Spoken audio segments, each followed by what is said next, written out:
The phone slipped from my fingers, clattering to the floor as my world imploded. I stared at the cracked screen, the message still visible. Nora, I'm so sorry to tell you this, but David's been lying. He hasn't been working for months. My hands trembled as I picked up the phone, reading the text from Benjamin again. David's brother had always been the black sheep of the family, but he'd never lied to me. Unlike my husband, apparently. Nora? Everything okay in there? David's voice called from the living room, concern lacing his words. I swallowed hard, willing my voice not to shake. Fine. Just dropped my phone. Lies. More lies. How long had this been going on? I took a deep breath, smoothing my shirt and plastering on a smile before walking into the living room. David lounged on the couch, feet propped up on the coffee table, a beer in hand. The sight of him so relaxed, while I'd been working overtime to keep us afloat, made my blood boil. Hey, honey, he said, flashing that charming grin that used to make my heart flutter. Now it just made me sick. Want to order in tonight? I'm thinking Chinese. I perched on the arm of the chair across from him, studying his face. Actually, I was thinking we could talk about your job search. Any promising leads? David's smile faltered for a moment before he recovered. Oh, you know how it is. The market's tough right now, but I've got a few irons in the fire. Really? I pressed, my voice sharper than intended. Because Benjamin seems to think you haven't been looking at all. The color drained from David's face. You talked to Ben? Nora, you know he's always trying to stir up trouble. Don't. I held up a hand, cutting him off. Just don't lie to me anymore, David. How long have you been unemployed? He set down his beer, running a hand through his hair. It's not what you think. How? Long. David sighed, shoulders slumping. 3 months. The room spun. That 3 months of lies, of watching me struggle to make ends meet while he sat at home. 3 months of his mother, Michelle, criticizing my inability to take care of her son properly. Why? I whispered, fighting back tears. Why would you do this to us? I didn't mean for it to go on this long, David said, leaning forward. I lost my job and I was ashamed. I thought I'd find something quickly, but then what? I snapped. You decided it was easier to let me carry the burden while you played video games all day? David flinched. That's not fair. I've been depressed, Nora. You know how hard it's been for me. I laughed bitterly. Oh, I'm sorry. I didn't realize your depression gave you the right to lie to your wife for months on end. The doorbell rang, startling us both. David stood, reaching for his wallet. That'll be Mom. I invited her over for dinner. My jaw dropped. You what? I thought it might cheer us up, he said weakly. You know how she loves to cook. David, so help me God if you open that door. But it was too late. Michelle bustled in, arms laden with grocery bags. There's my boy, she cooed, kissing David's cheek before turning her critical gaze on me. Nora, dear, you look awful. Have you been getting enough sleep? I gritted my teeth, fighting the urge to scream. Michelle, now's not a good time. Nonsense, she interrupted, heading for the kitchen. I'm making David's favorite pot roast. Lord knows the poor boy needs some proper nutrition. As Michelle prattled on about her son's favorite foods, I locked eyes with David. The guilt in his gaze confirmed everything. He'd been lying about more than just his job. I can't do this, I whispered, grabbing my keys and heading for the door. Nora, wait. David called after me, but I was already gone, slamming the door behind me. As I sat in my car, hands gripping the steering wheel, I realized this was just the beginning. The life I thought I knew was unraveling, and I had no idea how to stop it. I stormed into the teacher's lounge, slamming my lunch bag onto the table. My colleagues looked up, startled, but quickly returned to their conversations. All except for Sarah, my closest friend at work. Rough morning? She asked, sliding into the chair next to me. I laughed bitterly. You have no idea. David's mother is coming over for dinner tonight. Sarah winced. Michelle, I thought you banned her after the Christmas disaster. I did, I sighed, picking at my salad. But apparently, my husband has decided that my feelings don't matter anymore. Before Sarah could respond, my phone buzzed. Michelle's name flashed across the screen, and I groaned. Speak of the devil, I muttered, answering the call. Hello, Michelle. Nora, dear. Her saccharine voice dripped through the speaker. I was just calling to make sure you remembered to pick up David's dry cleaning. You know how he likes his shirts pressed just so. I gritted my teeth. Michelle, David can pick up his own dry cleaning. I'm at work. Oh, that's right, she clucked. I forget you insist on working. It must be so difficult for David not having a proper homemaker for a wife. My knuckles turned white as I gripped the phone. I have to go, Michelle. I'll see you at dinner. I hung up before she could respond, my hands shaking with rage. Sarah touched my arm. Nora, you okay? No, I whispered. I'm really not. The rest of the school day passed in a blur. As I pulled into our driveway that evening, I steeled myself for the battle ahead. The smell of roasting meat hit me as soon as I opened the front door. There you are, Michelle called from the kitchen. I was beginning to worry you'd forgotten about us. I found her at the stove, stirring a pot while David set the table. He gave me a sheepish smile, which I ignored. How thoughtful of you to start dinner, Michelle, I said, my voice dripping with sarcasm. I'm sure David appreciates having his mommy take care of him. Michelle turned, her eyes narrowing. Well, someone has to, dear. Lord knows you're too busy with your little job to properly care for my son. My little job? I sputtered. You mean the one that's been paying all our bills for the past 3 months? David's head snapped up. Nora, please. No, David. I cut him off. I'm done pretending everything's fine. Your mother needs to know the truth. Michelle looked between us, confusion etched on her face. What truth? David, what is she talking about? I laughed humorlessly. Go ahead, David. Tell your mother how you've been lying about having a job. Tell her how you've let me struggle to keep us afloat while you sit around all day. The color drained from Michelle's face. Is this true, David? David hung his head. Mom, I can explain. Oh, I'm sure you can, I snapped. Just like you can explain why you keep spending money we don't have on fancy dinners with your mother. Michelle gasped. David, you told me those dinners were business meetings.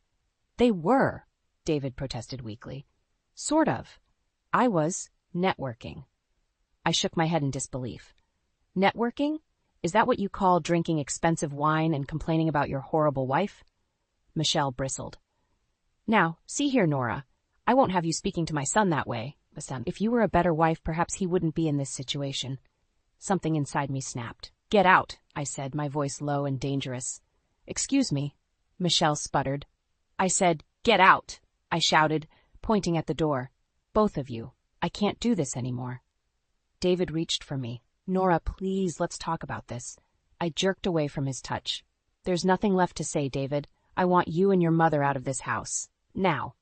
As they gathered their things, Michelle muttering about ungrateful daughters-in-law, I sank onto the couch, my head in my hands. The door closed behind them, and for the first time in months I allowed myself to cry. My phone buzzed, and I looked down to see a text from Benjamin. How'd it go? Did you confront him? I took a shaky breath, typing out my response. It's over, Ben. I kicked them both out. His reply came quickly. Good, you deserve better, Nora. Both of you do. Both of us? What did he mean by that? As I stared at the cryptic message, a horrible suspicion began to form in my mind. There was more to this story than I realized, and I was determined to uncover the truth. I stared at the pregnancy test in my trembling hands, the 2 pink lines mocking me. This couldn't be happening. Not now, not with everything falling apart around me. A knock at the bathroom door made me jump. Nora, you okay in there? David's voice called out, concern lacing his words. I quickly shoved the test into my pocket. Fine. I called back, my voice higher than usual. Just a minute. I splashed water on my face, trying to compose myself before facing my husband. When I opened the door, David was leaning against the wall, arms crossed. You've been in there for 20 minutes, he said softly. What's going on? I brushed past him, heading for the kitchen. Nothing. I'm fine. David followed, his brow furrowed. Nora, please, talk to me. I know things have been tense lately, but I whirled around, anger suddenly bubbling up. Tense? That's what you call this? You've been lying to me for months, David. Your mother treats me like dirt, and now... I trailed off, my hand unconsciously moving to my stomach. David's eyes widened. Now what? Nora, are you... I nodded, tears spilling over. I'm pregnant. The silence that followed was deafening. David stumbled backward, sinking into a chair. But how? I mean, we've been trying for so long. I know, I whispered. Believe me, I know. David reached for my hand, but I pulled away. This is wonderful news, isn't it? He asked, his voice uncertain. I laughed bitterly. Is it? We can barely afford to feed ourselves, David. How are we supposed to raise a child? I'll get a job, he said quickly. I promise. Nora, I'll start looking today. I shook my head. You've been saying that for months. Why should I believe you now? Before David could respond, my phone buzzed. A text from Benjamin. We need to talk. Can you meet me at the coffee shop on 5th? I grabbed my keys. I have to go. David stood, reaching for me. Nora, wait, we need to discuss this. There's nothing to discuss, I snapped. You lied to me, David, for months, and now I don't know if I can trust anything you say. I stormed out, leaving David calling after me. 20 minutes later, I slid into a booth across from Benjamin. His face was grim. What's going on, Ben? I asked, my stomach churning. What did you mean when you said both of us deserve better? Benjamin sighed, running a hand through his hair. Nora, there's something you need to know about David and Michelle. My blood ran cold. What about them? Benjamin hesitated. They've been embezzling money from the family business. That's why David lost his job. He wasn't fired. He quit before he could be caught. The room spun. I gripped the edge of the table, trying to steady myself. That's not possible. David wouldn't. He did, Benjamin said softly, and Michelle's been helping him cover it up. That's where all the money for those fancy dinners has been coming from. Tears stung my eyes. Why are you telling me this? Benjamin reached across the table, squeezing my hand. Because you deserve to know the truth, and because I can't stand by and watch them destroy you anymore. I pulled my hand away, suddenly feeling suffocated. I have to go. I can't process this right now. As I stood to leave, Benjamin called out, Nora, wait, there's more. I turned back, dreading what he might say next. Michelle's been pressuring David to leave you, he said, his voice barely above a whisper. She thinks you're holding him back, and David, he's been considering it. The world tilted on its axis. I stumbled out of the coffee shop, gasping for air.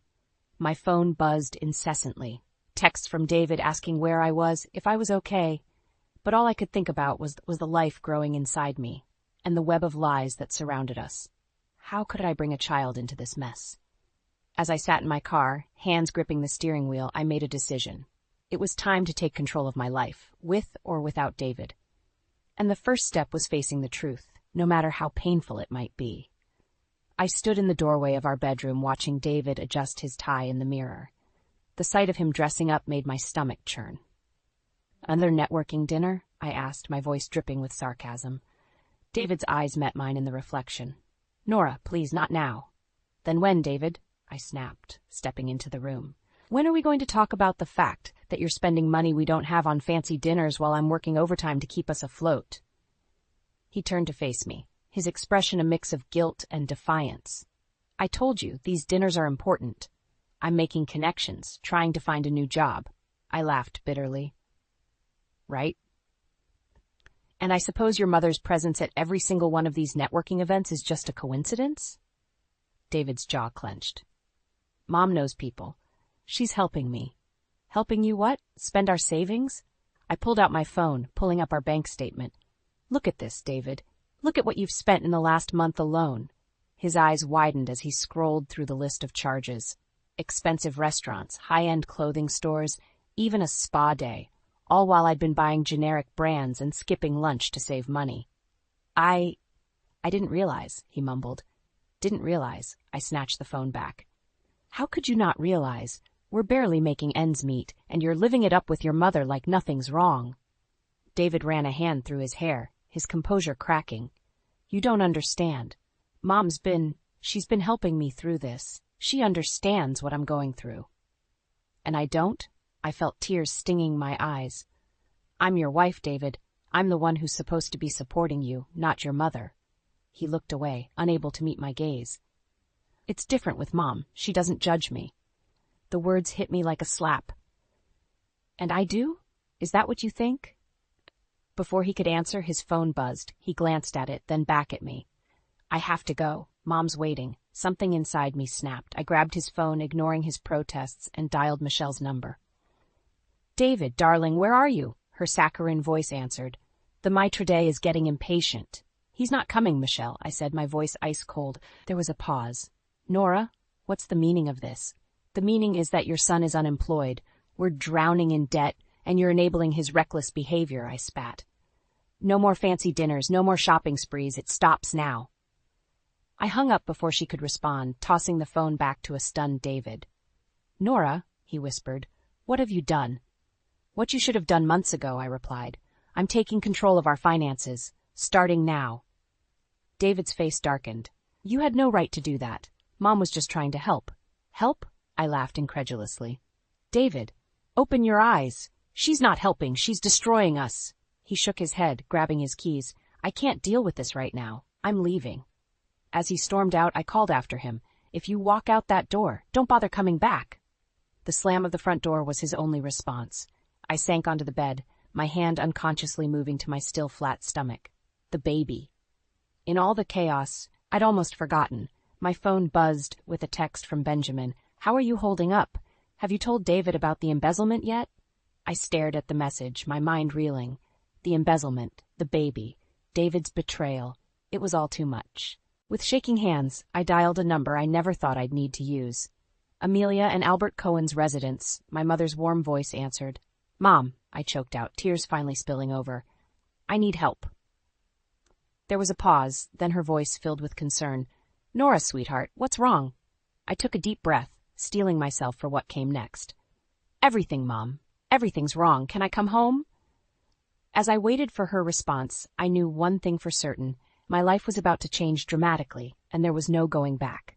I stared at the final notice in my hands, the bold red letters screaming, past due, across the top. Our electricity was about to be cut off, and David's unemployment benefits had just run out. The walls of our once cozy home seemed to close in around me. David! I called out, my voice sharp with panic. We need to talk, now. He shuffled into the living room, eyes bloodshot from another late night of networking with his mother. What is it, Nora? I'm not feeling great. I thrust the notice at him. This is what it is, David. We're about to lose power because you can't be bothered to look for a real job. He blinked at the paper, then shrugged. Mom will help us out. She always does. No, I said, snatching the notice back. No more handouts from Michelle. You need to find a job, David, today.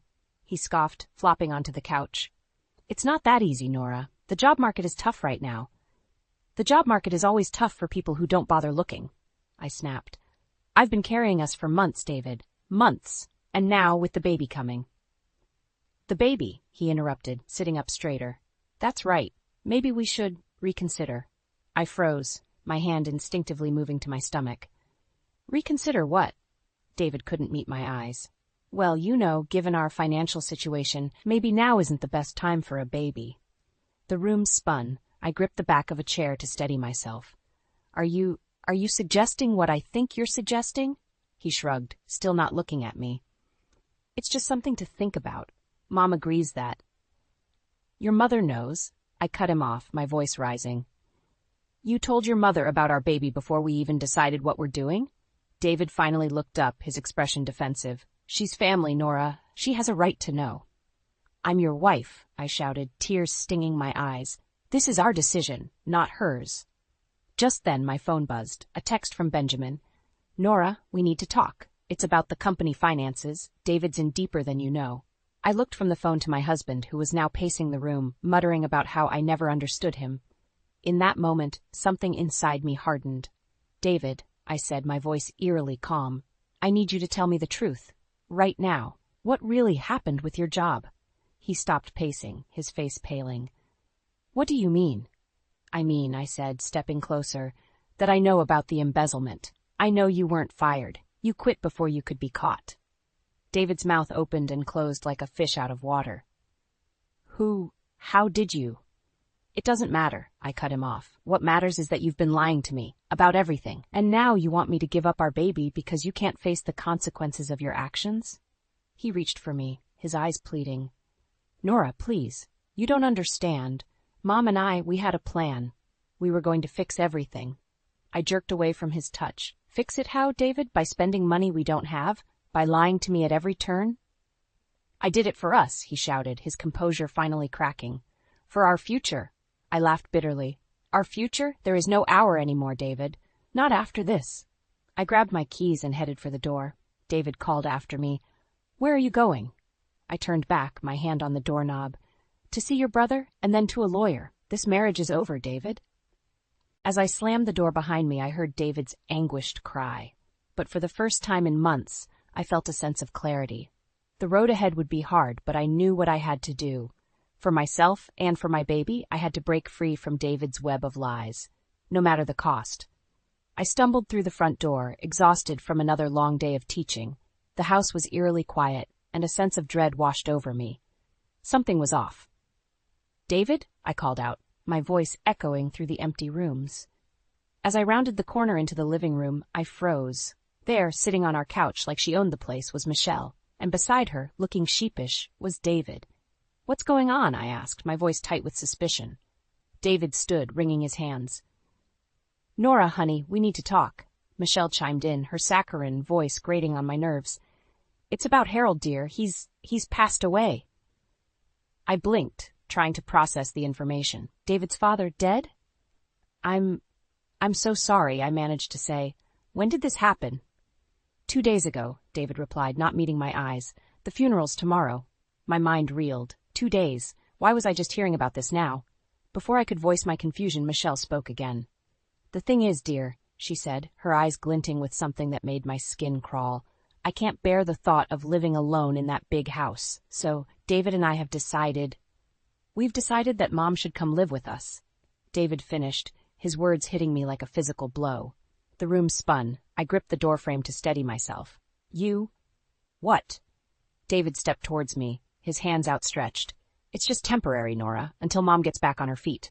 I jerked away from him, anger bubbling up inside me. "And when exactly? Were you planning on discussing this with me?" Michelle tittered, a sound that set my teeth on edge. "Oh, Nora, don't be dramatic. It's already decided.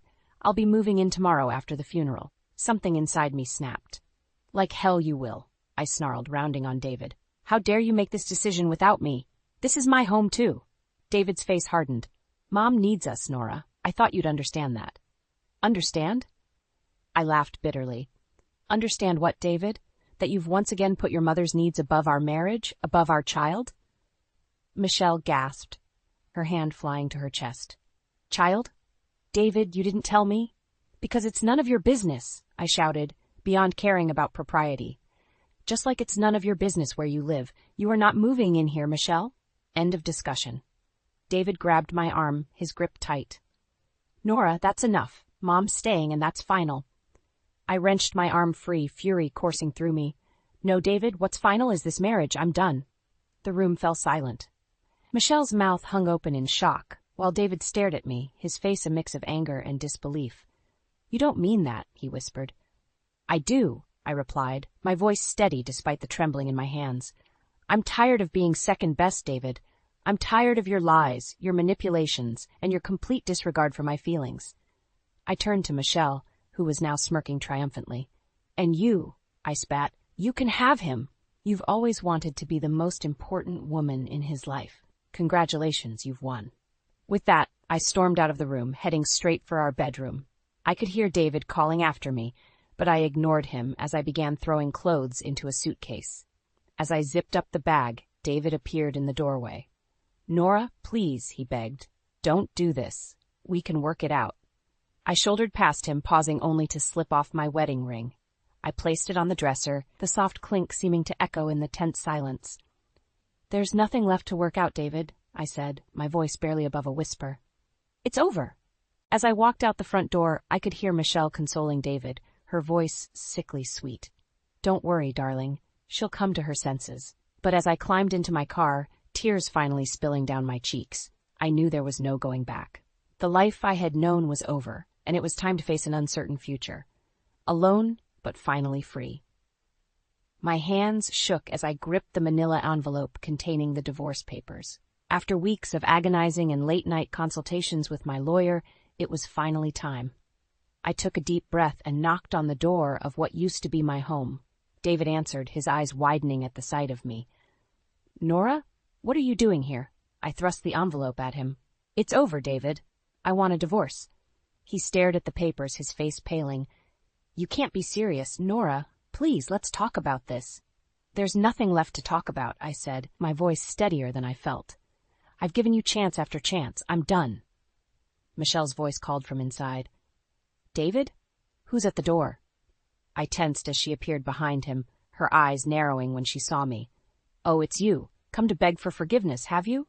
Actually, I said, meeting her gaze, I've come to serve your son with divorce papers. Michelle's gasp of outrage was almost comical. David, you can't let her do this, after everything we've done for her? I laughed bitterly. Everything you've done for me? You mean lying, manipulating, and destroying our marriage? David finally found his voice. Nora, you're not thinking clearly. What about the baby? The baby will be better off without your toxic influence, I snapped. I'm filing for full custody. Michelle lunged forward, her face contorted with rage. You ungrateful little. David held her back. Mom, please, let me handle this. I took a step back, my hand instinctively moving to protect my stomach. There's nothing to handle, David. It's over. Sign the papers. He shook his head, his expression hardening. No, I won't let you destroy our family over a misunderstanding. Misunderstanding? I felt my anger rising. You lied about your job, embezzled money, and chose your mother over me at every turn. That's not a misunderstanding, David. That's a pattern of betrayal. Michelle scoffed. Oh, please. You're overreacting. David was just trying to protect you. Protect me? I rounded on her. By lying? By stealing? By undermining our marriage at every opportunity. David reached for me, his eyes pleading. Nora, please. I love you. We can work this out. I jerked away from his touch. No, David, we can't. I don't trust you anymore, and I certainly don't trust her. Michelle's face turned an alarming shade of red. How dare you, after everything I've done for this family? You've done nothing but tear us apart, I shouted, years of pent-up frustration finally boiling over. You've manipulated David, belittled me, and now you're living in my house like you own it. Well, guess what? It's over. I'm done with both of you. David's expression darkened. If that's how you feel, then fine. But don't expect me to make this easy for you. I'll fight you every step of the way. I felt a chill run down my spine, his words. This wasn't the man I married. This was someone else entirely. Someone cold, manipulative, and dangerous. Do your worst, I said, my voice low and steady. But remember, I know everything. About the embezzlement, about your lies. Are you sure you want to drag this out in court? David's face paled, and I saw a flicker of fear in his eyes. Good. He should be afraid. I turned to leave, but Michelle's voice stopped me. You'll regret this, Nora. No one walks away from this family unscathed. I looked back at them. David, shell-shocked and angry, Michelle, triumphant and smug. In that moment, I knew I'd made the right decision. Goodbye, David, I said softly. I'll have my lawyer contact you about the next steps. As I walked away, I heard the door slam behind me. My hands were shaking, and tears stung my eyes, but I felt lighter than I had in years. The road ahead would be hard, but for the first time in a long time, I felt hope. I climbed into my car, one hand resting on my stomach. It's just you and me now, little one, I whispered. But we're going to be okay. I promise. As I drove away from my old life, I knew the battle was far from over. But I was ready to fight. For myself, for my baby, and for the future we deserved. My phone buzzed incessantly, a barrage of texts from David flooding the screen. I took a deep breath, steeling myself for what I knew would be our final conversation. We need to talk, I typed, my fingers trembling. His response was immediate. Come home. We can work this out. I laughed bitterly. Home. That place hadn't felt like home in a long time. There's nothing to work out, David. It's over. Sign the papers. A long pause, then. You're making a mistake. Think about our baby. My hand instinctively moved to my stomach. I am thinking about our baby. That's why I'm doing this. Nora, please. Mom and I, we can change. We'll do better. I closed my eyes, fighting back tears. It's too late for that. You've made your choice, David. You chose your mother over me, over our family. I won't let you do that to our child. Another pause, longer this time. Then, if that's how you feel, fine. But don't expect me to give up without a fight. I'll see you in court. His words sent a chill down my spine, but I refused to back down. Do your worst, David. I'm not afraid of you anymore. With that, I blocked his number, feeling a weight lift off my shoulders. It was done. Now I just had to wait for the papers to be signed. Weeks passed in a blur of lawyer meetings and prenatal appointments. I threw myself into preparing for the baby, finding solace in the simple act of creating a new life, both for myself and for the child growing inside me. Then, on a crisp autumn morning, my lawyer called. It's done, Nora. David signed the papers. You're officially divorced. I sank onto the couch, overwhelmed by a mix of relief and sadness. It was over. Really, truly over. As if on cue, my phone rang again. This time it was Benjamin. Nora, I thought you should know. David and Mom, they're not doing well. I tensed. What do you mean? Benjamin sighed. The embezzlement finally caught up with them. David's facing criminal charges and Mom, well, let's just say she's not handling it well. A part of me felt vindicated, but another part ached for the man I once loved. I'm sorry to hear that, Ben. But I can't get involved. I know, he said softly. I just wanted you to know that you made the right choice. You deserve better than what they put you through. After we hung up, I sat in silence, rubbing my swollen belly. We're going to be okay, I whispered to my unborn child. I promise. Months passed and life settled into a new rhythm. I welcomed my daughter Lily into the world, surrounded by the love and support of my parents and true friends. As I rocked Lily one evening, a knock at the door startled me. I opened it to find a familiar face. Mark, an old friend from college. Nora, he said, smiling warmly. I heard about everything. I just wanted to check on you, see if you needed anything. In that moment, looking at his kind eyes and genuine smile, I felt a flicker of something I thought I'd lost. Hope. Actually, I said, returning his smile, I could use some help assembling this crib. If you're up for it? Mark's grin widened. I'd be honored. As we worked together, laughing and sharing stories, I realized that this was what I'd been missing all along. Genuine connection, mutual respect, and the freedom to be myself. Years later, as I watched Lily play in the backyard of our new home, Mark's arm around my waist, I marveled at how far we'd come. The pain of my past with David and Michelle had faded, replaced by the joy of a life truly lived on my own terms. You okay? Mark asked, noticing my contemplative mood. I smiled, leaning into his embrace. More than okay. I'm happy. Really, truly happy. And as Lily ran towards us, her laughter echoing in the air, I knew that every struggle, every tear, had been worth it. This was the life I was meant to live. Surrounded by love, free from manipulation and lies, and filled with the simple joys of family and self-respect. I had survived the storm and emerged stronger for it. And now, with my daughter in my arms and a partner who truly valued me by my side, I was ready to embrace whatever the future might hold.